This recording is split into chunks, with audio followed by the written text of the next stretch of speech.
All right, we're live.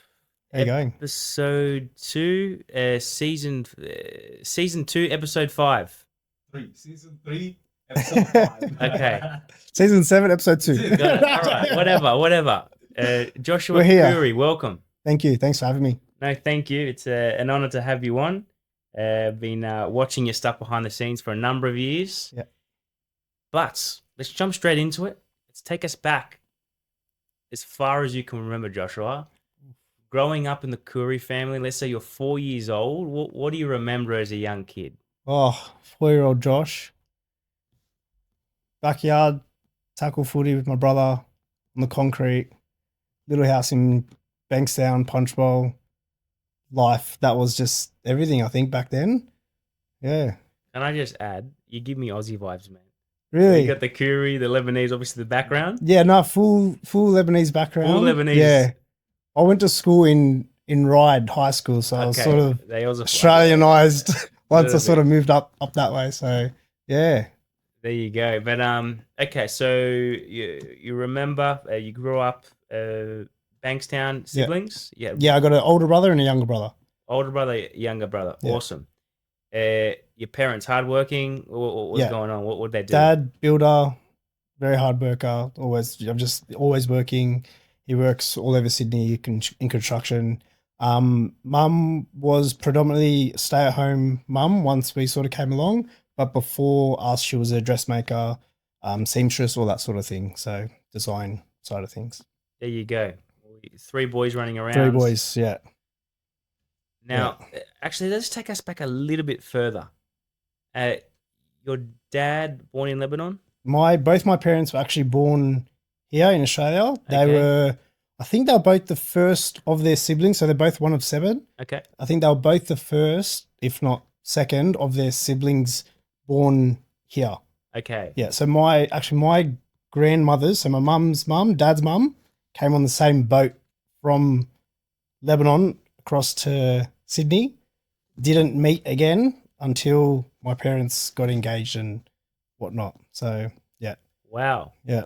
It must have been one of the first Lebanese fleet coming in. That's a long time Yeah, ago. it would have been 60s, late 60s maybe. Late 60s. Probably mid to late 60s. And again, that was your grandparents. That was my grandparents, yeah, with Wow. probably 2 or 3 kids each, yeah, at the time. On the boat. On the boat, yeah. Crazy. Yeah. For the Lebanese viewers, what part of Lebanon? Sibel. So it's Zgharta region. I went last year, so I'm trying to familiarize myself with it as much as I can. We'd never gone growing up. Last year was the first time actually my whole family, mum, dad, brothers, first time my grandmother had gone back as well. We all sort of went up together. Yeah, really nice. It's a shame sort of what's obviously happening over there at the moment, but loved it last year, so really cool. And that was last year you went? Yeah. Okay. Yeah. So your grandparents came over from Lebanon, 3 kids, and what did your grandparents do? My grandfather, so my dad's dad was a builder. To be honest, a lot of my grandparents passed away when I was quite young, so I didn't have as much of a relationship as I probably wish I did. Like now as a sort of adult, I look back and I'm like, I wish I knew more about them, their lives, what they did, all that sort of stuff. I think as I'm sort of getting older, going to Lebanon last year was it was a cool experience, but I sort of wanted to know more, like where they grew up, where they came from, understand the culture a bit more, you know what I mean? So my grandmother is the only one still with us at the moment, so my mum's mum. Wow. Yeah. Wow, there you go. So, okay, so we've got a young Joshua, 5 years old, out in Bankstown. Where'd you go to school? I actually went to Christian Brothers in Lewisham first in year 5, 6, and 7. And then I moved up to Holy Cross in Ryde from year 8 onwards. Okay, and when you were a young kid, you're in kindergarten. Were you the popular kid? Oh, I think, yeah, I wasn't like unpopular. I think with growing up, playing a lot of sport, being like semi good, decent at a lot of different sports and everything helps with that. So And then had a lot of my cousins in my year group and all that. So we sort of, were quite popular. Sort of always found it easy to make friends and whatnot as well. So yeah, I'd say so. Like I wouldn't say I wasn't popular, but yeah. And so, what do you remember as a young kid? Was it your dad working 7 days a week? Was he 5 day a week? Your mum always home? What do you remember? So dad would work 5-6 days. I think, like in construction, they usually work Saturdays as well, especially if they're pushing like a big job. So dad would work, every day, Saturdays as well. And Sundays he was our footy coach. So Sundays were with dad and mum was the manager and that sort of stuff. So yeah, it was always very busy, go between different sports. We played soccer growing up, we played footy, we played touch, all that sort of thing. So yeah. And what footy team? Support? Let me guess. Bulldogs or Where'd I St. grow up? George? Bulldogs, come on, man. Of course. Well, I was looking at the Lebanese side. Yeah. Nah, definitely not St. Good George. man, Bulldogs fan. Yeah. 2025 is our year, by the way. Yes. Heads up. Yes. I hope Heads so. up. Who's the new forward they're about to sign out? And who's the new forward? Would be nice from Newcastle. There's one from the Titans they're looking at. Yeah, if they let him go. If they let him go. Yeah. Please, we We'll need see. some forwards. Okay, sorry, we're getting distracted. No, I think we're good. I think we're good next year. I know one more forward. Yeah, but Gus is looking at 26 anyway. So. I can't wait that long. I know. We need it now. We're veering. That's Veering. it. Okay. What do you remember your mum as a young kid? Oh, mum was just a superwoman, honestly. She just did everything. Like everything around the house, everything for us boys, just put up with us. Me and my brother were very full on. Our younger brother's 6 years younger than me. Okay. So there was a bit of a gap there. So a lot of the early years was just me and James, Ray, my older brother, and mum would just do everything, around the house for us, take us everywhere. Yeah. And then obviously dad, because he was working so much. Mum was the best. Still is. Love you, mum. And how much older once again was your older brother? So my older brother's 18 months older. Yep. And then my younger brother's, I think, 6 years younger than me. So Done. yeah. Middle child. Yeah. In primary school, were you into academics at all?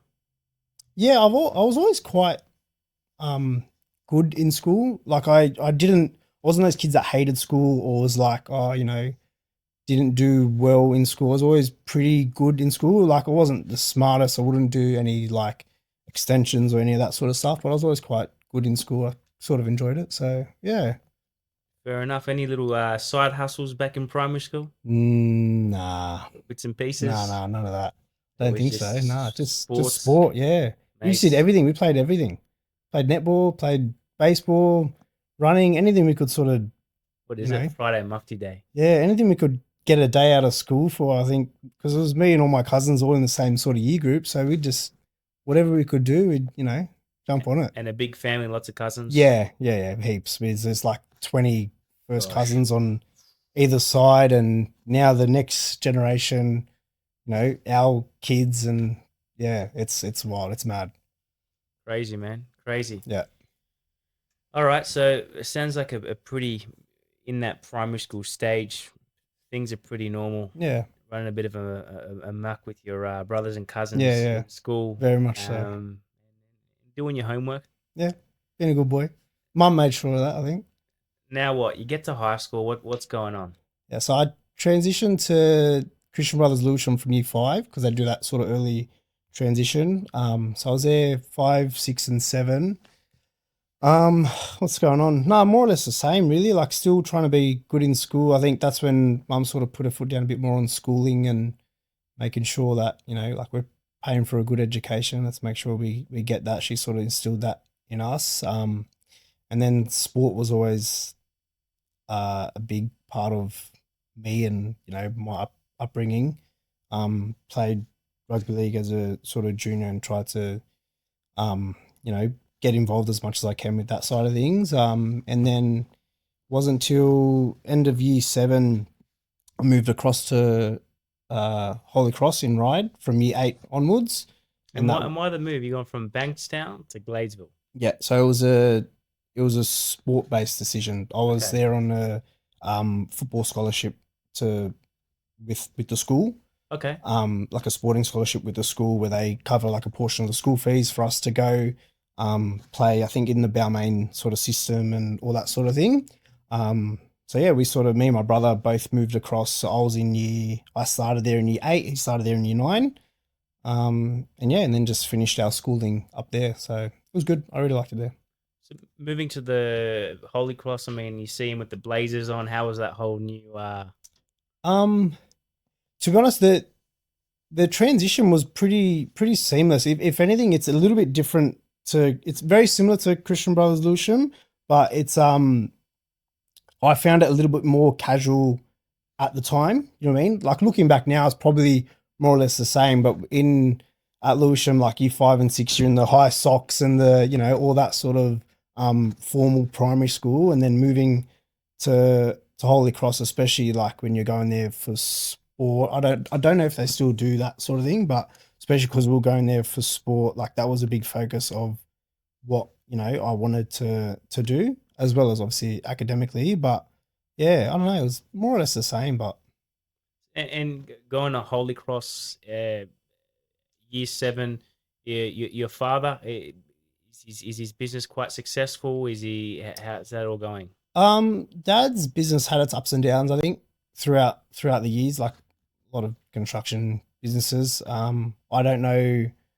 He was good at sort of like protecting us from what was going on. If there ever was, bad times and good times, like we sort of, never went without, always fine and everything. But yeah, I don't know too much about sort of what went on with business side of things, and you know what I mean. So yeah, it's a noble thing, isn't it? When you've got an individual that he could have been going through a lot in the construction world, not to even mention it, even have that energy. I know he did, yep. But I know he never let that affect us and our house and all that sort of thing. You know what I mean? So he never let it come back home. Like I'm sure, made money on a lot of jobs, lost money on a lot of jobs. Like it's just the way it sort of works sometimes. Yeah, he sort of never. He was always good at putting up a wall, and like everything at home was always sunshine and rainbows, so they say. Yeah, cool. And year 7, year 8, what kind of subjects are you doing? Trying to think. I think at that point, just the usual, really, like just the standard stuff. And then I think as it got a little bit older, I started doing, like I was always design tech, woodwork, loved woodwork, anything like construction, woodwork, design, loved all that sort of stuff. I never did the whole bio, or like I wasn't that, the not physio, what is it? Biology, PDHPE. I wasn't good at all that sort of stuff. I don't know. I never really done any of that, but it was always like the construction, design tech, food tech, woodwork, all that sort of stuff. I loved that sort of thing. So yeah. Fair enough. So Holy Cross, what position are you playing back then in the rugby league? Oh, I was a half hooker. Half hooker, right? Yeah.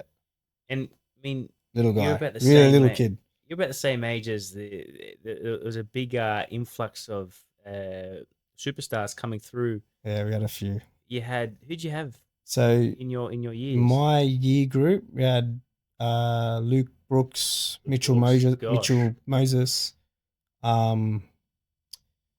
had a few that like heaps of really, really good players. I'm just trying to think who played first grade. Bradley Dietz played first grade for the Bulldogs a few years back. Yeah. Nathan Malone. It's all the same year. All the same year. You're playing together. Yeah. That's pretty cool. Junior to Tola's older brother, he played for the Waratahs, I think it is. It was stacked school team, like properly stacked school team. Yeah, it was really, really good. Well, I mean, playing with all those individuals, were you not dominating? At the school level? Yeah. We were quite up there in terms of like schools. To like our school team was so stacked. I barely even made the school team. Like once we got to seniors, because like some of those names I mentioned, like Moses, was that? Yeah, so you had like Mitchell playing half, Brooksy playing 5'8", Deeds playing hooker, like stacked school team. You know what I mean? So it was good. It was really good because they all sort of pushed everyone along. You know what I mean? And brought everyone sort of up with them. So it was good. Good school experience. It was always fun. We were always sort of at the top end of things. So yeah, it was good. That's cool, man. And how was like Moses back then? Yeah, Back at school, yeah, you're it's 7, really 8, cool. 9. Yeah. It's just probably the same as what he is now. You know what I mean? Like he was always very confident, very loud, outspoken. No, it was cool. We were good friends, sort of growing up in school. Obviously, you know when you play together, those sort of boys ought to sort of hang out together and that sort of thing. So yeah, it was good. And any side hustles? Is it in making any money anywhere in high school? In Doing bits of school, no, not really. To be honest, no little I, cafe I jobs, no was little this. I started working in hospitality when I was still in school, but I was probably in year 11. I would have started when I was year 11 or 12 when I was like 15. Started working just weekends, Friday night, Saturday night, Sunday night, sort of thing. But yeah, nothing personally. So yeah, but that was always good fun. So And where'd you work? I was working at La Piazza in Bankstown Sports Club. Okay. Yeah, I was working there. So my brother started working there first, and then one weekend he just rang me. He's like, "Oh, can they asking if you can?" We used to go in for dinner all the time, when he was working there, and they obviously knew me, and they were like, "Can he come in and just give us a hand?" And the rest was history, I think. So I worked there for it would have been 3-4 years, just weekends, Friday, Saturday, Sunday night, from like 15 to about 18, I'd say. Yeah, loved it there. It was really good. And it was just that one. Any other places? Not while I was in school, no. Fair enough. Yeah, just there. That was good. Learned a lot from them, Mario and Aggie there. So, Did you just do it for the money, or you a bit of hospitality, bit of fun? like at the start, it was just I didn't really have much of a choice, right? Like it was, can you come in? But we're not really asking, we're telling you to come in. And the money was good. Like I obviously 15-year-old kid having a weekend job that pays you a couple $100 a night. It's it's mad. It's a bit of extra spending money. And What was the hourly rate back then? oh mate, I reckon I was probably getting max 15 an hour. 15 an hour, eh? Yeah. Like if I'm trying to, I don't even know, but I'm thinking max 15 an hour, I reckon. It must break your heart. Oh, looking back now compared to Oh, what we're paying people now, it's like wages. minimum's like double. Yeah. What is it now for a barista? I wouldn't have a clue. Like 30, maybe. Depends on levels. There's so many different, yeah, it's hard to wrap my head around. I let my brother do with all that sort of thing. So you were 11, 12.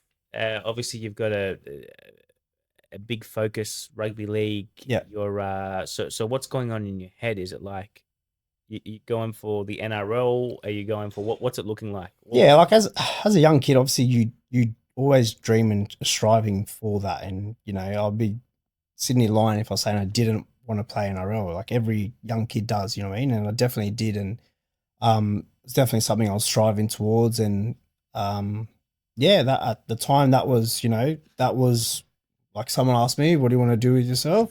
That was it. That was the one main focus and goal and objective. And sort of as a young kid, I was always working hard towards that, always wanted that. And yeah, it wasn't until we sort of leave school and shift out of that environment that you then forced to work, and you sort of open your eyes up to the world and life, and what you got to do. You got to make money, you got to get by, you got to provide and whatnot. That goal can sometimes shift.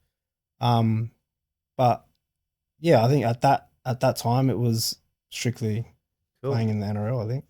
All right. So you come out of school 18. What's your brother doing at that time?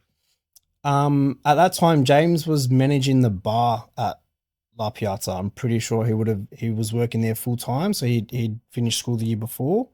And then he was there full time. And I think they had him like studying a hospitality certificate or something like that. So he was going deeper into hospitality and really enjoying that and loving that. And then I'd finished school. I was straight into football, like playing. I was playing, trying to think when I finished school, what I was doing. I was with the Dogs at the time, actually. Yeah. Okay, so the Dogs, back then, what year was that? Oh, 2012, I finished school. 10 years ago, right? Yeah. This was when 26. This is Ben Barber, is it? this was like Ooh. that sort of era. And those guys, like, for me as a young kid, Yeah. you'd see them at Belmore or whatever, and you're just Yeah. frothing, right? Like, That they're the year it was 216. Well, not 216. no, it was not 26. I was there probably 2012, 2013. Well, that was when we made the finals, wasn't it? Against the Storm. Yeah, those years. Josh Reynolds. Yeah, all those guys. Yeah, so I was there playing. I was only playing SG ball, which is like under 18s at the time. So I played 1 year there, and then after that season, I signed with Souths and played a year under 20s at Souths, and that was the year that was 2014 when Souths won the comp there. So that was like That's against the Dogs again. that was against the Dogs. Yeah, that was like a bittersweet. Like, you know, obviously I wanted Bulldogs to win because I'm a Bulldog supporter, and then you're in and around South Sydney system, and Sam Burgess should have been off. Come on, mate. how do you leave him on? If that was now, different story. But that's the game. It is what it is. Russell Crowe would have been happy. Yeah, one of those. So, okay, well, playing under 20s for this. Yeah, South so I Sydney. was That's big, man. semi-professional, not full time. So I was obviously I'd go in, train in the morning. I was working, then started working at a cafe. I had to leave La Piazza because of the nighttime conflict. So I'd train in the morning. I'd go work at a cafe, Barber Scotty in North Strathfield. Oh, yeah. I was working with them there. That's when There I you go. started. They've got it together there. Yeah, so I started with them in the cafe side of things back in 2014. Yeah. So yeah, go to training, go work at the cafe, go back to training, and it was just Crazy. rinse and repeat every day. It was. I look back now, I'm like, how did I do that? Yeah. Like, honestly, But good times, right? the best. Yeah. The best. Yeah. So, I mean, semi-professional. Playing rugby league, like, aren't you mangled? Like, when you're after sore, you're getting. Like I look back now, I'm like, you would be right, but when you're so young and when you're in it, you don't, like, there's nothing else, right? It was that or nothing. So you're so deep in it, the training, the hours, the work, games, all that sort of stuff that, yeah, like I said, I look back now, I'm like, fuck, how'd you do that? Like, it was intense, like from 4:30 in the morning, get into Redfern, train, back to the cafe, work all day, back to training, train all night, home, sleep, go again. You know what I mean? Like, it is full on, but that's the path to get to sort of where you want to be. And yeah. There you go. So, was Reynolds in the team back then? Yeah, Reynolds. Well, Reynolds would have been half. Yeah. Luke Khoury was 5'8". That's right, Luke Khoury, Appy, Isaac Luke. It was that. Isaac Greg Luke, Inglis. what an Yeah. animal. Yeah. And same sort of thing. Like, you're walking around. Greg Inglis. You're walking around in Redfern and you see these guys and it's like, it's mad. It's crazy. But you're 20 years old too, and you're eyeing off. You're still eyeing off the NRL. I mean, it's all. Yeah, so I would have been 19 at the time, so I was a year young when I played that first year. And then, so yeah, like, you're eyeing off an opportunity. Like, you know, you obviously, I wanted to play first grade, but I was sort of, that's probably the point in my life where I was like, do I want to work? Do I want to pursue this dream? Do I want to, you know, like, what's more important? And I sort of had a bit of a rough year that year with injuries and being in and out of the team and whatnot. And then work was really good, and I was really loving working at the cafe and the atmosphere and the environment and everything. And obviously the money side of things, like, I was on match payments, and when you're not playing, you don't get paid. So you go to work, you get paid for doing that. And at the time, like, I look back now and, you know, I wish I sort of put my head down a little bit more and just went all in on it. But Yeah. at the time, I sort of like kick stones a little bit and, you know, like, oh, you know, why not in the team and all that sort of young mentality where it's like, am I good enough, not good enough sort of thing. And I sort of let it go at the back end of that year after a couple of injuries. And I was just like, you know, I don't want to do this anymore. And that was then at the end of that 2014, was during that off season. That's when the opportunity for the cafe came about, and that's when I sort of had to make that decision of, do I want to play rugby league and pursue that, or do I want to create this as a career and a path and have a dig there? So, But back at Bar Biscotti, yeah, is it the guys from the Bearded Bakers? Is Yeah. that's the Yeah, yeah. connection? yeah, And they understand hospitality. yes, they are. They taught me so much when it comes to hospitality, but Yeah. how to be hospitable, how to treat That people, is how another to, level. yes, how to create experiences, and like welcoming people into your cafe as if it were your home. Like, it's not Mm. for them, it's not transactional. You know what I mean? It's a bigger picture. So they taught me a lot. I was there for, what would have been that whole year, like 9-10 months sort of thing, from Yeah. the beginning of that year till October, when I had to leave and we opened up the cafe in November. There you go. And I mean that. So the bit of there's a couple. Is there one or two of them in there? Is it? So, it's a big family business. So I actually went to school with the nephew, Pierre. Okay. Yes. Yeah, so I went to school with Pierre, so that's how the connection started. So I got the job at the cafe through Pierre. And then his uncles and mum sort of owned the business, Joey, Amir, and Mona. And then I think Joey was probably the one that was a lot more hands-on in terms of the day-to-day of the cafe. So I spent a lot more time with him and Pierre, whereas Amir would run the restaurant. They also had a restaurant in Croydon Park at the time, Shisha. And then Mona would look after a lot of the back-end side of things, the actual business side of things. So, Wow. yeah. Wow. That's a full on. But definitely Yeah. learn a lot from the family and the dynamic of everything. But with those boys, it's actually authentic. They're not putting on an act when they're running Yeah. around and they're jumping up and down, smiling. That's them. That's 100% That's them. them. That Yeah. is not an act. That is a relationship over Yeah. a transaction. Yeah.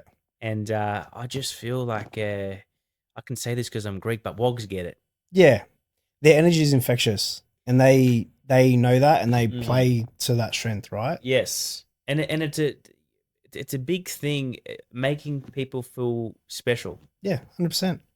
Making people feel welcome and at home, and experience, like having that experience. Like even still now to this day, you go to Barber Scotty or you go to one of their pop-up events and whatnot, and they know how to create that atmosphere and environment where you feel welcome and comfortable, and credit to them. That cafe they have there has been there for close to 20 years now. Yeah, You know what I mean? So, and I mean it's not just the hospitality, the ambience that they've got. They've also got how they treat their people. they've got the design, they've got the facilities, they've got the team, and Yeah. then they got a great product too. Yeah. And Yeah, they got a story, don't they? Starts from the Yeah, grandma, from the family. Yeah. That whole thing. It's the full. It's like, how can you not succeed if Yeah. if you put that passion and pathos together? 100%. Because you see many cafes right now, they're struggling. Truth is, I feel like if you go in 110% and you greet every customer and you this and Yeah. that, you'll push through. Yeah, I think if you're yourself and if you're authentic, you'll push through. I think a lot of people, and like we were the same when we first opened. We were so worried about what everyone else was doing and try to, oh, these guys are doing this, we should take a bit from there and take a bit from there and whatnot. It doesn't work that way. Okay, tell me. So you're now 20 years old. You're working at Bar Biscotti. Yeah. And you said 18, 19. 19. Yeah. So you said an opportunity came up for a cafe, but as a 19-year-old, I mean, it's just Yeah, so you're still okay, so we're absolutely not looking for anything. I was working at the cafe, my brother's working at the restaurant. Oh, long story. I want to hear it. Take us from the start. Okay, so an article and a news story came out of a cafe in Darlinghurst, closed down. Owner made racist remarks about a certain barista. It sort of picked up in the media, and next thing you know, the shop's getting egged and it's closed down. Dad sees it. Dad sees opportunity. Dad rings my brother James. He's like, "This has happened. What do you reckon? Is this something that you'd be interested in? We'll go in. We'll make him an offer. You know, it's a mad corner location in Darlinghurst. Is it something that, you know, you and your brother would be interested in?" And at the time, it was something that, you know, we always like, oh yeah, like one day, you know, we'll open up a restaurant or a cafe together or something. But we were also 19 and 20, right? So it was not something that we were definitely looking at doing anytime soon. It just came up. Dad and James went, had a look, spoke with the owner at the time and made him an offer. He rejected that offer. I was like, no, I'm not selling, not interested, you know, like I'm going to reopen. It's, you know, all going to be fine. I was like, all right, sweet. We walked away, James left his number. And then probably a few weeks later, we get a call back saying, I want to sell, you know, I can't open up, this and that. So that's when we sort of were like, all right, do we actually want to do this? Like, is it something that, you know, we want to do? And we sort of like spoke to mum and dad, and they were very good in the sense that they backed us and they were like, you guys can do it. We know you can do it. We trust you guys. They also gave us a sense of like, what's the worst that's going to happen? You're both 19, 20, living at home. You know, we got you, you know what I mean? Like, you don't have to pay board or rent or anything. Like we want you guys to do this for yourselves. You can do it. And they sort of put that faith in us and that belief in us that we could do it. And yeah, next thing you know, we're like, yep, let's do it. Let's take it on. And yeah, few weeks later, a few twinges to the design of the shop and whatnot. Dad's obviously a builder, so he helped us out, do the fit out, fix up a few things, change the interior of the shop. Obviously, it was a closed down shop for the wrong reasons, so we wanted to come in with a fresh face, new brand, liven it back up a little bit. What do you know? Mind you, we had no idea what we were doing. What was the brand about? Like, the brand story. I got a text message from James at about 3 a.m. one morning. Mind you, we're like in the same bedroom at the time, and it was like Rusty Rabbit ? Because we were thinking of. You still got a text somewhere back in the day. Mate, honestly, I wish I did. It was like on the old Nokia. You should frame that. Honestly, I should. Rusty Rabbit on the Nokia. And I was just like, yeah, sounds good. Like, whatever. Sounds good at the time. Like, yeah, let's do it. And then he was very good with like design and all that sort of stuff. Rusty Rabbit, is there a meaning? So Rusty came from the shop itself. So when we first walked in, it was like, it's an old sandstone building. It was everything inside was like trash. It was all, you know, timber broken, and they went for like that very big rustic sort of feel and all that sort of thing. So that's where Rusty came from, and we try to think of a name that, you know, went along with that. And James's whole thing was he wanted to create a brand. He didn't just want to name a cafe, he wanted to create a brand. So when he said Rusty Rabbit, I was like, yeah, sounds good. And then he created like this little icon that you see everywhere. And the first one actually looked like a dog. So I'm going to tell him, he knows that. The first one he did look like a dog. It wasn't quite a rabbit. And then he made this one, and I was like, you know what, that works. And we just stuck with it. And it sort of evolved over time. You know what I mean? Like at the start, it wasn't, everyone always asks like, oh, where's the name come from? I think it's like this cool story or whatever. Put the story it's just on. like, yeah, it's just, I don't know. It just sounded cool at the time, and we sort of ran with it. And yeah, I don't know. People like it, I guess. So really, it was yourself and your brother, two people that went in, and your younger brother's too young. He would have been, was I 19? He would have been like 13 at the time. 13 years old. Stay out. Yeah. So okay. So how many people did this place seat? So it sits about 80 people. Inside out. 50 inside and about 30 outside. Okay, not bad. Yeah. And where did the food come from? Where did you? So we had to hire a chef, a full team, all that sort of thing. Mum was always good in the kitchen. So guess what, Mum? You're in the kitchen day one. With our chef at the time. She helped us like create the menu and bits and pieces. A lot of what we do, I look back at what we did back then, and it's like, it's so bad. Like, I wish there's photos. I tried to find, so we just celebrated our 10 years last month, and I tried to find photos of the food from back when we first opened because I remember how bad it was. What was the menu like? Oh, What was the mate, cuisine? it was meant to be like this, modern A Australian, little bit of za'atar little here and bit there. of Lebanese influence and A whatnot. little bit Like, of za'atar. we had like this Mediterranean board, which was literally like za'atar, olives, labna, cucumber, tomato. I'm like, bro, what were we doing? Like, and then we tried to we lost our head chef after a really short amount of time, and then got someone else in. How'd we that feel like when you're running a business and you got like, Oh, it was hard. Because you were feel like the world's bro. gonna We had crumble, no right? idea what we were doing. you probably what I mean? thought, that's it, we're done. I remember the first day, we closed at 3, took us to like 7 o'clock to work out how to like close and clean and, wrap up the day and do the till and, everything. We were running the floor, had to jump in the back, do the dishes because the chef walked out and like, our kitchen hand, like no one really knew what they were doing. It was such a mess, but I guess that's how you start, right? And being in a Lebanese family would have been shouting. There would have been this. Oh, mate, it was full on. But you know what? Like, it was. I look back now, and that's just it's just the way it was back then, and we got there eventually. A lot of what we sort of tried to do in the early stages, as I was saying before, we looked at a lot of what everyone else was doing. Like, oh, we should do this and we should do this, and we kept sort of chopping and changing what we were doing. We tried to be a little bit too fancy and tried too hard to be what we're not. And then it wasn't until we sort of streamlined everything that we then, found a bit of consistency in our menu, in our service and all that sort of thing. So, yeah. So, after 3 months, how are things looking? Is it busy? Nah, not busy at all. People still thought the old guy owned it. So that was a challenge in itself.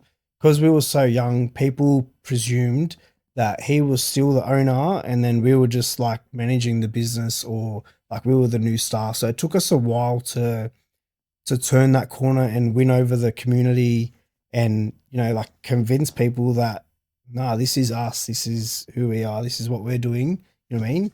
Whereas like to start off with, a lot of it was, a lot of bad sour taste from the community. So it took us a while for them not to get over it, but to move past it, sort of thing. Yeah. And then numbers wise was been shocking at the time. But we weren't is that stressful? Is that no? Because I think our parents didn't let it be stressful. Like, it was never about the money for us, and like really, it's still not. Like, we genuinely loved what we were doing. You know what I mean? We weren't paying ourselves, but we weren't worried about it because it's the beginning of a business. We're living at home. We don't pay for anything when we're living at home because dad and mum make sure of that. So I think that like is a huge help in terms of allowing us to sort of just focus on, you guys can do this. You can build it up. You can build it up. You can get there, sort of thing. You got to give yourself some credit because there's two ways that goes. You get on one side, you get a lot of kids out there that they're blessed with that backing. Yeah. And then they relax. But it sounds like you and your brother had the work ethic. Yeah. And you guys weren't chilling. I mean, hospitality is going to be it's the hardest thing. It was right? every day. Like, for us, we were working every day. Like, those early days, we were both there every day. You know what I mean? But back then, what are you thinking? You're like, oh, let's just pump up this business. Are you thinking another one? Are you what's going on in your head? Nah, early stages, it was just like, this is it. We just need to make this work, pay our rent, and hopefully make a little bit of money along the way if we can afford to pay ourselves a wage. Like, I remember when we first were able to be like, yeah, we can pay ourselves a normal wage of, $500 a week. We were ecstatic. Like, that's awesome. You know what I mean? Like, that's mad. We're working for ourselves, getting paid $500 a week. Like, it was the best thing ever. We never really thought about much else. It was just, let's see where we can get it. We never, looking back, like back then, we never thought it would be anywhere near as busy as what it is now. We'd never thought that was possible. Like, in terms of like the numbers we were doing back then, like, this is, the most it can sort of make, because we didn't know any different, you know what I mean? Like, so yeah, it was probably 6 months to a year in where we started, like getting like a little bit busier and whatnot. But at the same time, like the whole expenses side of thing and running a business, and I'd never had to pay taxes before. I never understood any of that. Like, I'm like, You're yeah, still we're 19 making, years old, right? You're still yeah, and like, you don't learn this stuff in school per No. se, right? Like, you don't understand business taxes, and you're thinking you're making all this money, and then it comes to the end of the quarter, and you're paying all this money back in tax and whatnot, Yeah. and you're just like, oh, okay, like, so what are we doing here? Just go around in circles. Yeah, and then I think about a year in, sort of had enough, and I was like, this isn't really working. We should sell it. La, la. Like, me and my brother were like, sort of not off it, but like, oh, we should just sell it and do something else and go back to work. Like, we were literally running our own cafe and then going to work at La Piazza of a nighttime still, both of us, because we couldn't afford to pay ourselves enough money. So we'd go work all week at the cafe, at our cafe that we owned, and then at nighttime, Friday, Saturday nights, go back and work at the restaurant that we used to work at, so we can both. Did people recognize you at all? You're the guy from the cafe. People recognize One's in Bankstown, one's in Darlinghurst. It's not really. you're morphing. Yeah, You're going like from it's the Lebanese side, you go over Well, and you got to be a bit bougie. We were still living in Bankstown at the time, so for us it wasn't like, and like that was fun. It was a different sort of pace environment and whatnot, and we still had a lot of friends there and working there. So for both of us, it was like, yeah, if you want extra money, go work at the restaurant, but then still have to work at our own place, of course, and try build that up. But it was just what we had to do to get by at the time. You know what I mean? But that would have been tough. I mean, early start, and then you get the prep, the setup. Then you got to hit the rush, and then the whole packer. You're exhausted then, and then to go again. Yeah. I had to back it up in the morning. Yeah. So I actually forgot that we used to do that. Just now talking about it, I was like, we used to actually do that. It's nuts. Yeah. Myself from a hospitality background, I get it. You get the morning shift, then a lunch, and then working at Lauriston House, we used to do weddings. Yeah. Everyone leaves at 11. Now we got to pack down, and then we Yeah. got to packed up 2:50 Yeah, it's the full next on. day. Yeah. Leave at 2 in the morning, and you hit the the bed after a double triple shift. Yeah. You're like a sack of potatoes. You're like that. Yeah. You have the Straight best out, sleeps. honestly, The like- best sleeps. Yeah, but that's all we were doing, like, at the time. We just worked around the clock, you know what I mean? We work all day, we'd leave the cafe at like 4, go home, start at the restaurant, go from like 6 to 10, 11 on a Saturday, go home, sleep, back to the cafe in the morning. But like I said, just what you had to do, right? Like, Was there stress, or was it just like delusion of just like work, like no time to think about it? Or, what was it? It's hard to say, but we didn't really know much else, right? Like, Yeah. all I've known growing up was just work hard, right? Like, football background growing up, work hard, train hard, all that sort of stuff. Transitioned into hospitality, work hard. That's all I've sort of ever known. So it wasn't stressful. It was fun. It was weird. It was, I don't know, like, it's hard to sort of explain looking back on it now. Like, this is 9 years ago now. You know what I mean? So yeah. As a 19, 20-year-old young hospitality, you're getting a few numbers. Yeah, a like, bit of it's excitement. Oh, I mean, something I different. was, taken from just before we opened up the cafe. So I met my Let's see, make it nice and clear to the yeah, camera. I was, I'll just I was take it. done. I met my now wife Oh, that's awesome. in 2000 and I'm getting in trouble here, but I'm going to say 2013.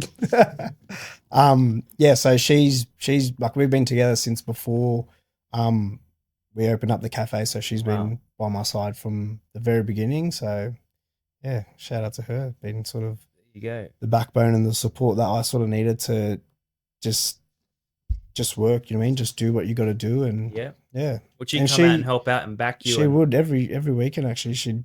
Most weekends she'd come out, help us out at the cafe. She'd work Monday to Friday, and then weekends she'd jump in, give us a hand, and do what she has to do as well. So And what it impact? was either that or she doesn't see me, so she had no choice to come in and hang out for a few hours and work. And Well, what impact do you think having someone, a partner that supports you like that? What impact do you reckon it has on a man?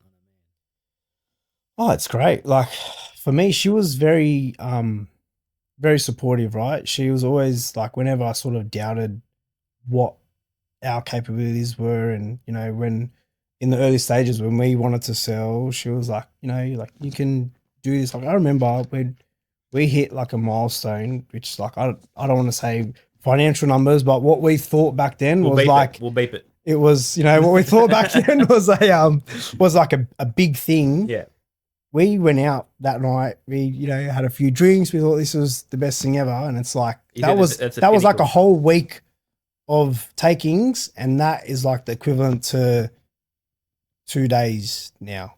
You know what I mean? Yeah. But like back then, that was huge. Like it was massive. We went out, celebrated, thought it was the best thing. Ivy pool, like, you know, Ivy pool party. Yeah, 20 that's years it. old. The cousins from Bankstown. 100%. Running Yeah. amok. But no, she's been very good for us. Obviously me and my brother sort of, you know, butt heads a lot as well. So having someone to sort of calm me down and, you know, make me sort of realize that I'm not always right every time as well is good. So yeah. You're not always right. We're never right, man. We're No. never right. You can't be right. Oh, you can be right when it's your brother. when it's your missus, you're never right. Always working on you. Yeah. That's it. Yeah.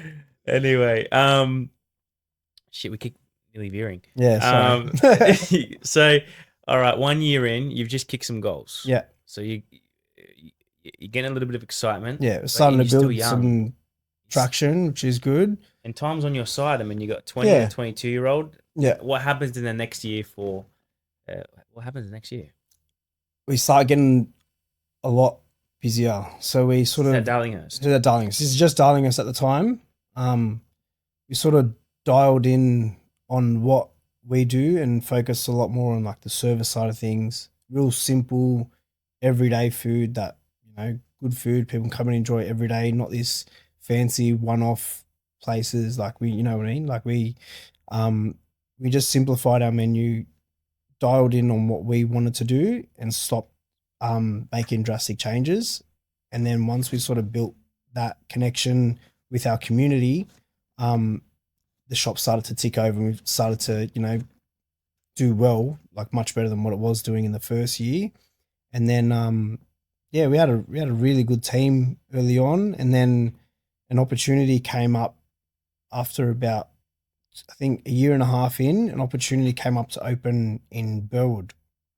And for us, Burwood is where our family, friends, like all our school friends, families, where everyone is, right? Like that was like the central for us. Whereabouts in Burwood again? So it's called Emerald Square. So it was off Belmore Street. Yeah. It was one of the first big developments to go up back then. This was in 2000 and what would have been 16 or 17 maybe. So it was at the bottom of like a apartment building there. So we had an opportunity to open up there. We had saved money through Darlinghurst, so we're like, yeah, let's do this. We spoke with my cousin Peter, who was working with us at the time, and then we went into partnership with him for the Burwood Cafe.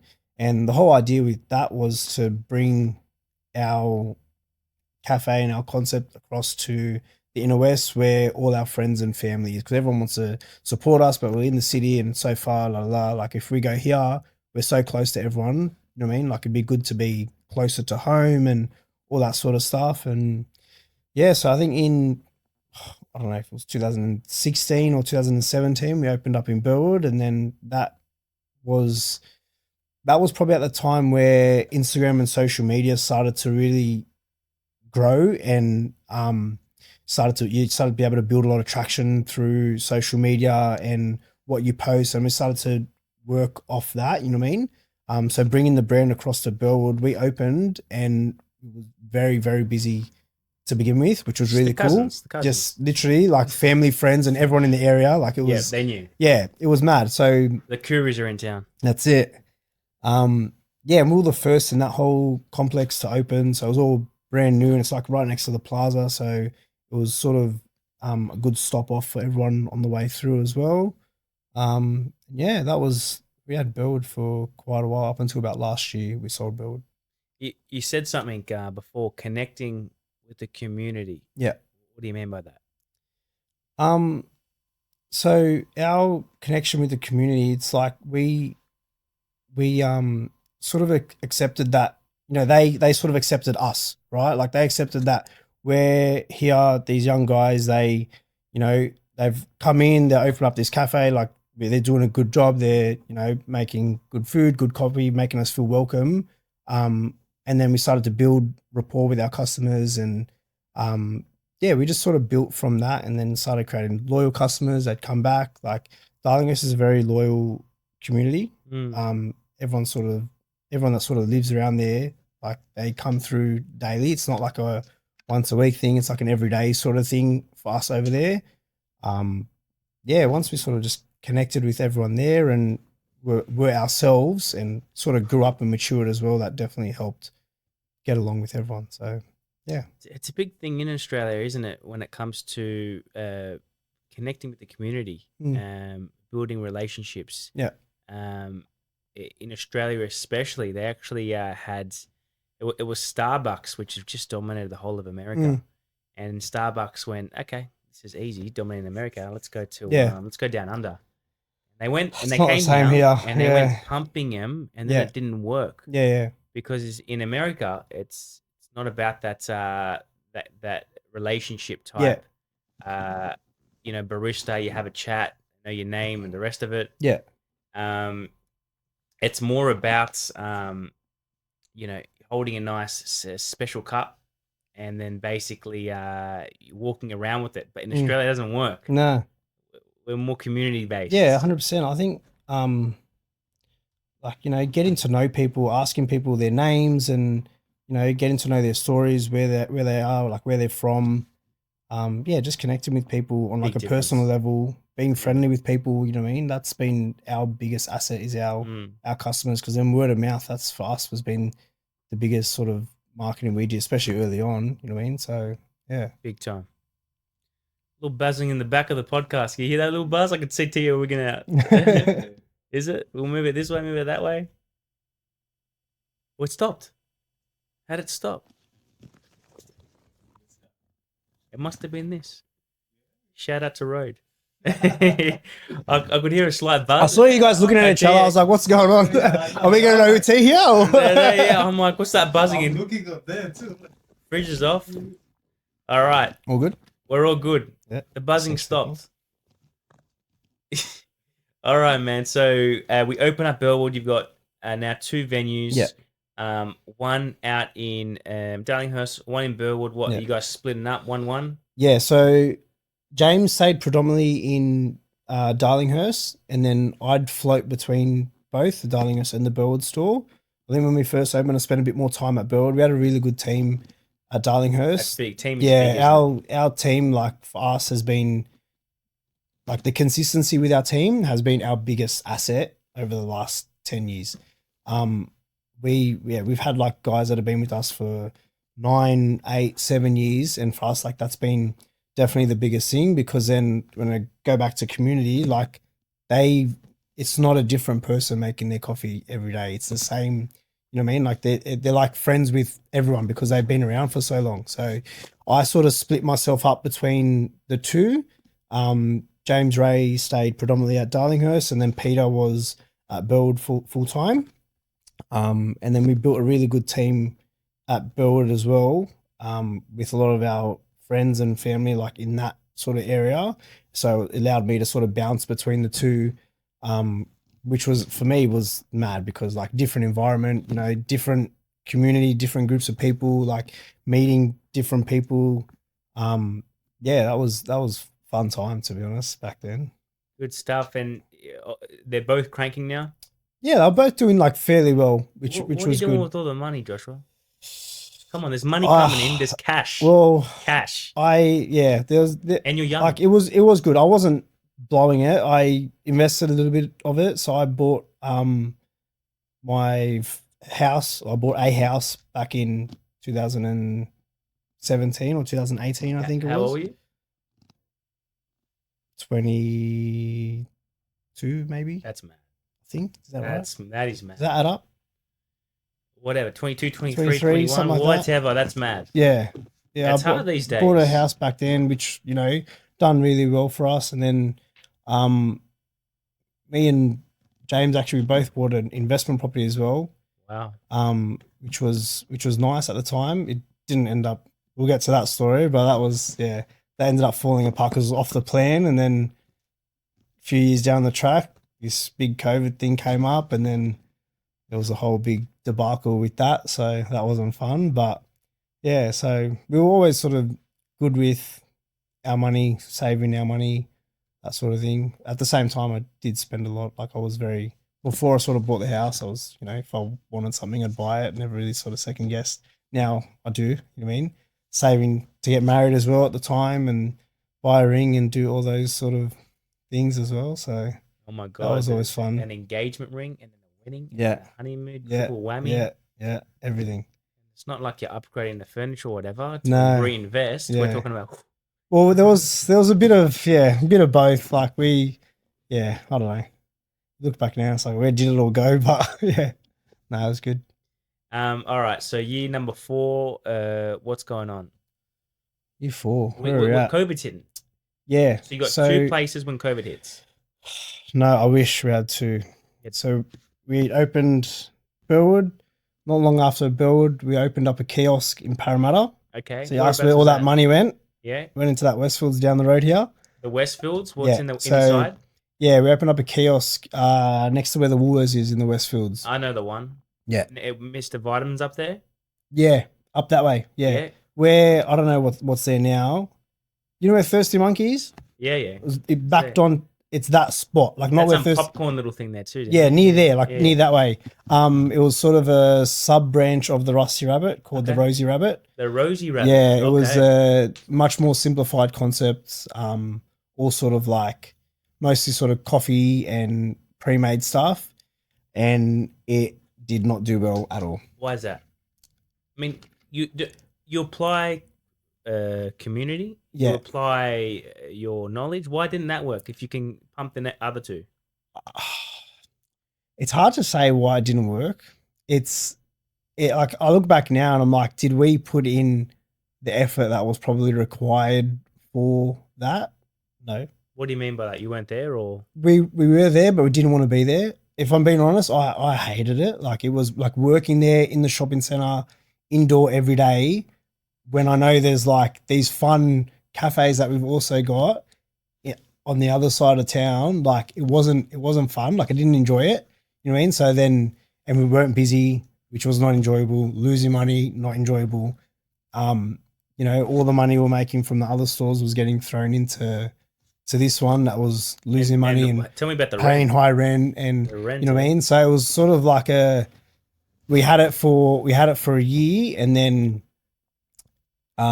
we ended up having to just close it down and just throw a lot of money in to pay off the lease and wash our hands of it and walk away. So, Wow, to pay yeah. off a lease. Yeah. And just go. See you later. But what happens to a cafe owner that doesn't have 2 other cranking venues? Does that mean you lose your house? That means you lose your this, your that, you're in Well, the dumps. we're very lucky not to. You know what I mean? Mm. Like we're lucky in the sense that we had the sort of right people around us to help us out in terms of the legal side of things. You know what I mean? Like not so much getting out of it, because we still had to pay to get out of it, but you know what I mean? And sort of lucky that we had these other cafes that were still generating income for us to then, be able to sustain it for the year and whatnot. So It's yeah, it ballsy. was not a fun time. It's That's for sure. it's ballsy. I mean, to be going out there and to be dropping all that money. Yeah. Um, That's the only way you learn, right? Like I've lost a lot of money now, like over the years. So like now I don't want to say I'm numb to it, but it's not. I've learned that it's just money at the end of the day. losing sleep, eh? Like like at the time, don't get me wrong, I was like, I couldn't believe it. Like this is, we had such a good thing going, and then we've gone to do this thinking it's going to be this little successful pocket rocket in a very busy Westfields, and like you sold a dream, right? Mm. Definitely wasn't the case. But you know what? It is the hard part of the Westfields. Yeah. you Well, got a looking lot of back the shipping now, back and there, when we were there, I was like, at the time, you this go on ain't it. Woolworths. Like, You a know lot what of I mean? old people shop at the Woolworths. Yeah. And then It definitely wasn't our crowd. It wasn't our yeah. Yeah. I hear. Good times. So after that, we must be getting towards COVID. Yeah. So we closed down. Do you remember the date? No. It was like a March. Got out of there as March quick as I could, 12th. bro. Something. No, it was the end of. It was the end of 19. End of 9. Yeah, I think it was the end of 19 or very early 2020. You went on TV and you saw the announcement, lockdown. So we had probably confused. we had actually just opened our Epping and our St Leonard's store. Another two. Gosh. Yeah. Which wasn't meant to be another two, like within a week of each other, but they sort of ran into each other in terms of construction timelines and whatnot. Is that your dad? No. This the actual buildings themselves, like both underneath apartment blocks and whatnot. One was meant to finish 6 months before the other one, and then they ended up just running into each other. So they both opened. I think it was maybe after the first COVID, before the second round. Right. Yeah. So say that again. They opened after COVID.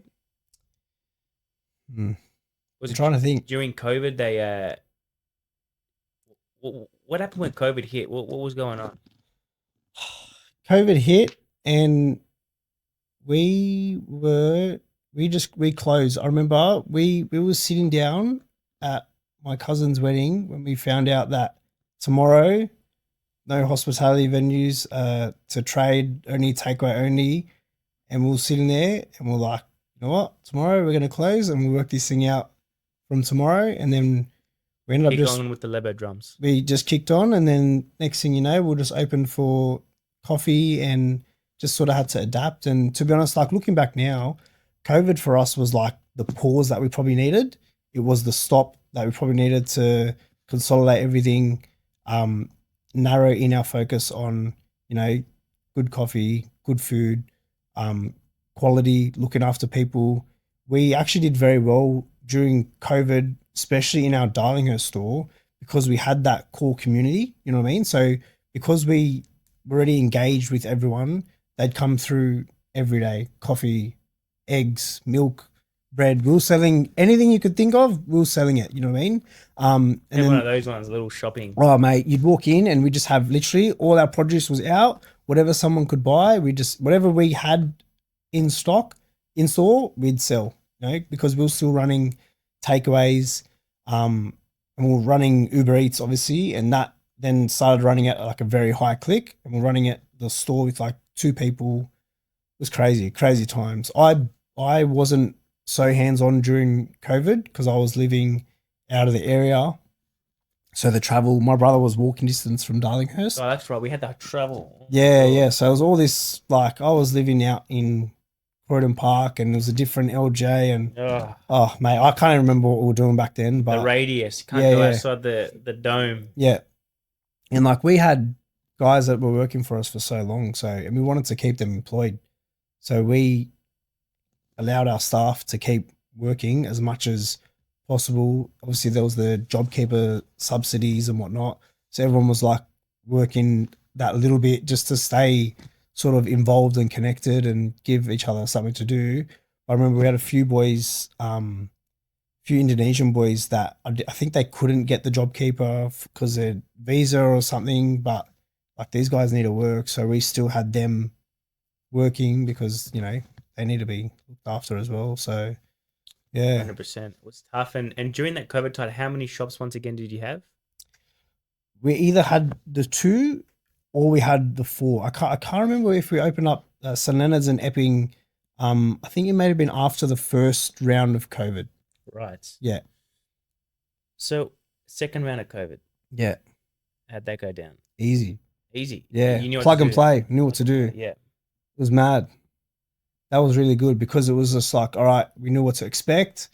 We didn't know how long it was going to go for. I remember the second was it the second round that was like a very long period of time, but we just, flick of a switch, everything sort of transitioned back into the takeaway, and yeah, it was good for us. But then when we got out of COVID, we had such a big takeaway trade, and then top that with our dining trade and everything. So we came back stronger than what we'd ever been. You know what I mean? Wow.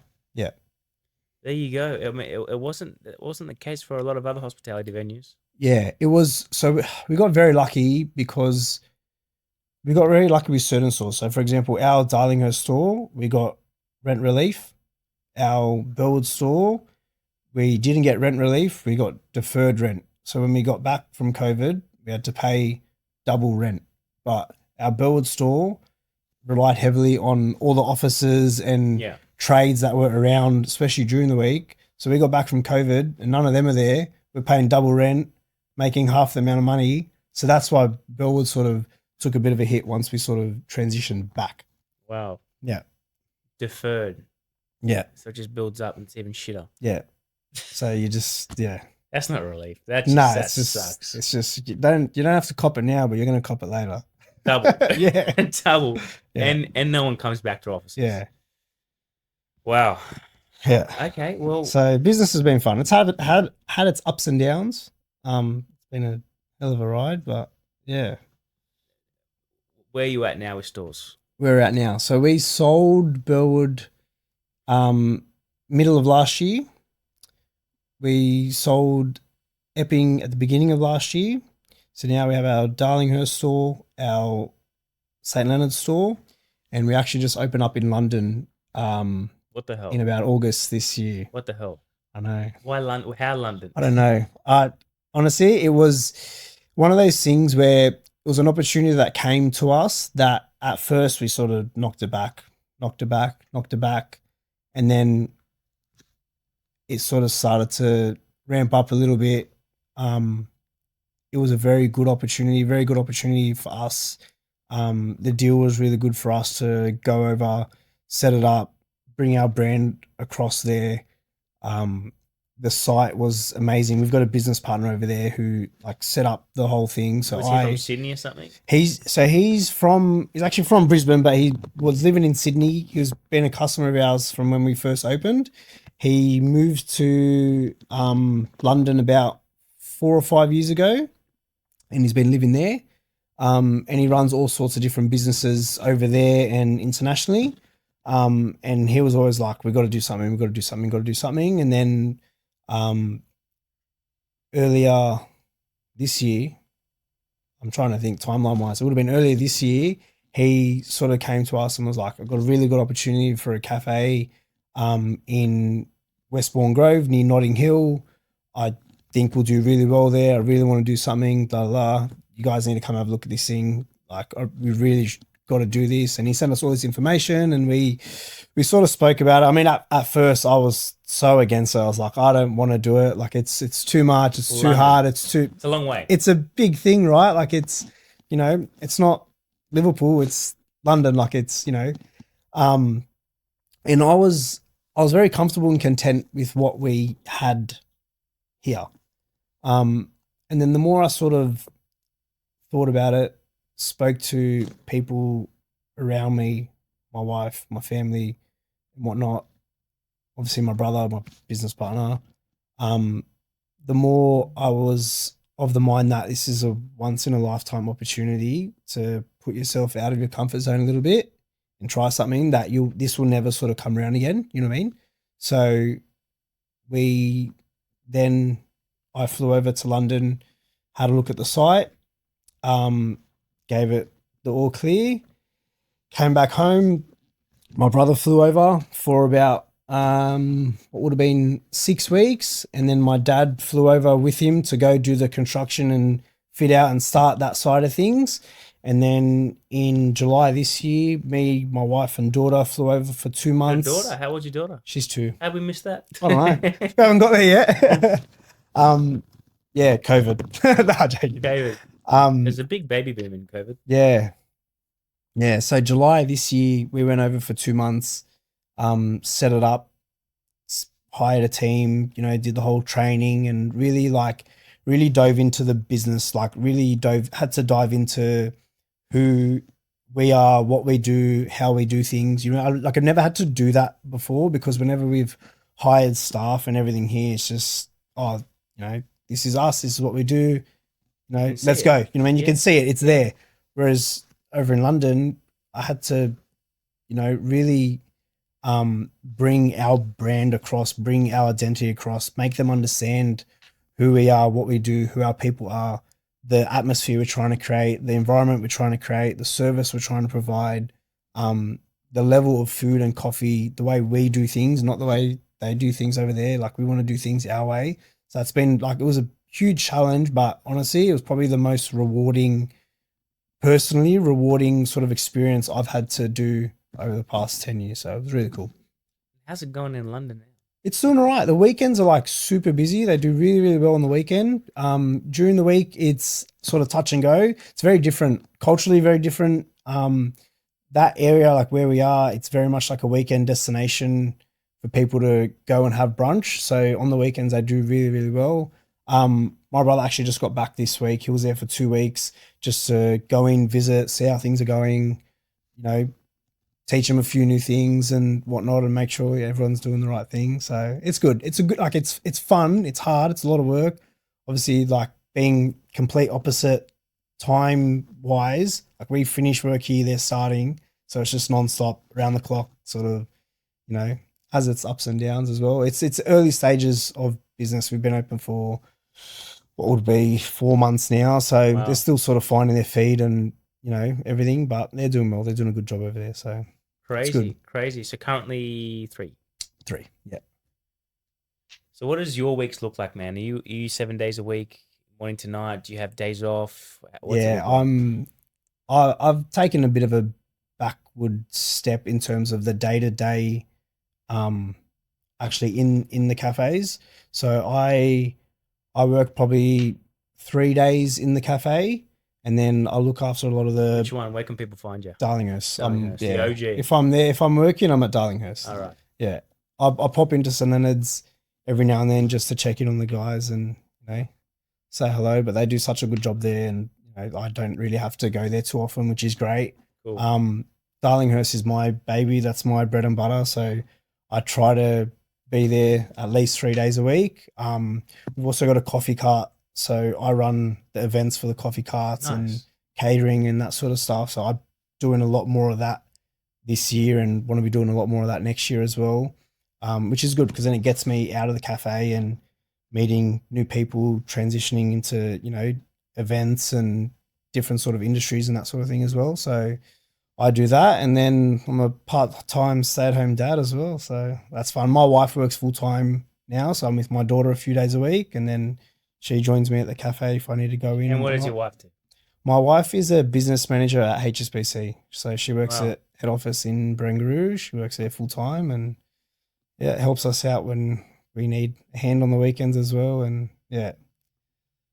So, Cool, man. yeah, she works There's a lot hard. going on. And, Yeah. and again, you're 29 years old. Yeah. You've done a lot. Yeah. So, Getting there. so one piece of advice you'd give to a 10-year-old Joshua, what would it be? Oh, 10-year-old Josh. What was 10-year-old Josh doing? You were out in Out in Bankstown. tackling your brother on concrete. Yeah, definitely. I'd probably tell myself to back myself a little bit more. You know what I mean? Like, personally, like, in the terms of whatever challenges you sort of face and are going to face, you're going to get through it, and it's going to be all right. You know what I mean? Like, it's not, nothing's unachievable, and not everyone's path's the same. So you got to sort of, you know, carve out your own path. But if you want something and you work hard enough for it, you will get there. It just, you're going to get there one way or another, sort of thing. Yeah, I'd say that. Well said. That's nice to hear, isn't it? Well said. Well said. Everything's going to be all right. Yeah, like, you know, like, we've gone through so many sort of ups and downs in business, life, you know, property, bits and pieces, that, like, I look back now and I'm like, still here. Like, we're good. Like, everything's, you know. So yeah. But you're 29. Your brother's young too. You Yeah. guys are, I mean, got to be to own a chain of venues. You got to be on the younger side in the market. Yeah. Where do you see Rusty Rabbit in 5 years' time? It's an interesting question, if I'm being honest. I don't know. The Rusty Rabbit provides such a great lifestyle for me at the moment that I that's why I love it so much. It's part of the reason why I love it so much. But for how long, I don't know. I can't answer that now. You know what I mean? 5 years, I think, yeah, definitely I'll still be there. Yeah, I don't know. That's interesting. I always felt that one day eventually probably transition into something different. But what that is, I'm not sure yet. Wow, You know like what I are we mean? talking different industry or what? Maybe not a different industry, but maybe transition from the cafe side of things into to a restaurant and something like as you sort of, grow with age. Like I know my brother's always wanted to do a restaurant or, something like that. So that could be on the cards. Or, continue the business. I want to be able to help other businesses and do all that side of thing as well. Like provide our experiences and our knowledge of what we learned and won and lost over the years to people who are starting out and whatnot as well. Man, I see that in you. Yeah, I'm not sure. What I'm getting is you're very calm, composed, positive, and you look at things from a very simple, open space. Yeah. It is calming.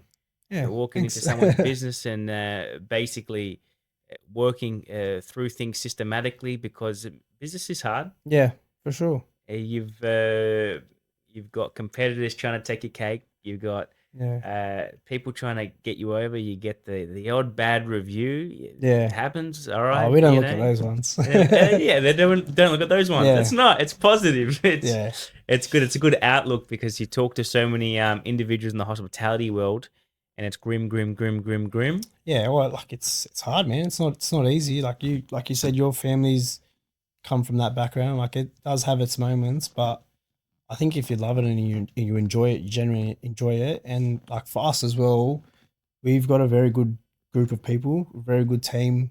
So going to work every day for us, for them, like they love it just as much as we do. You know what I Yeah. mean? So yeah, it definitely helps with the process of things. So what I'm hearing is, from a young age, you always on the right side. You were with your cousins playing footy. Kept things simple. Ambitious in school and striving for a top position in the sporting field. But really, when you left the sporting world, you still had that same champion mindset. You took that into the hospitality world. Yeah. That grind, that hard work, and basically push through, just like you push through your injuries. You push through all the ups and downs. You kept positive, and went on an absolute roller coaster with the good, the bad, and the ugly. With rolling the dice, opening up cafes, left, right, and center, and overcame the adversity of COVID, and obviously after all of that, you still rolled the dice on the opportunity of London, which it sounds like it's doing amazing. You got a 2-year-old daughter working a number of days per week at home. You got that family man mentality, and 29-year-old Joshua. I think we run it back in 10 years. I think you're. Why not? I See how we go. See how 4-year-old Josh is doing. I think I don't know. Wherever you're gonna be, it's gonna be a story. Yeah, I'm sure it will be. I get the feeling that you're not gonna chill. I get the feeling that there's gonna be more turns in this journey. I feel like there will be too, if I'm being honest. But where, I don't know. All right, we'll run it back. We'll probably have a few more wrinkles. Stay tuned. 2034 stories unlocked. Thank you, man. episode. Thanks for having me. Season Appreciate it. thing. Thank you. Thank you, man. It's an honor. Thanks, man. Thank you. Been watching your stuff. I'm a fan. I've been watching your stuff for many, many years, and it's great to have you in the presence. You played it humble the whole time, but you can give yourself a massive pat on the back. You've inspired a lot of people in the hospitality world. Thank you, man. Appreciate it. Yeah, well, that's a wrap. Thank you for coming on. I'm going to shake your hand, man. I'll jump up. Oh, God.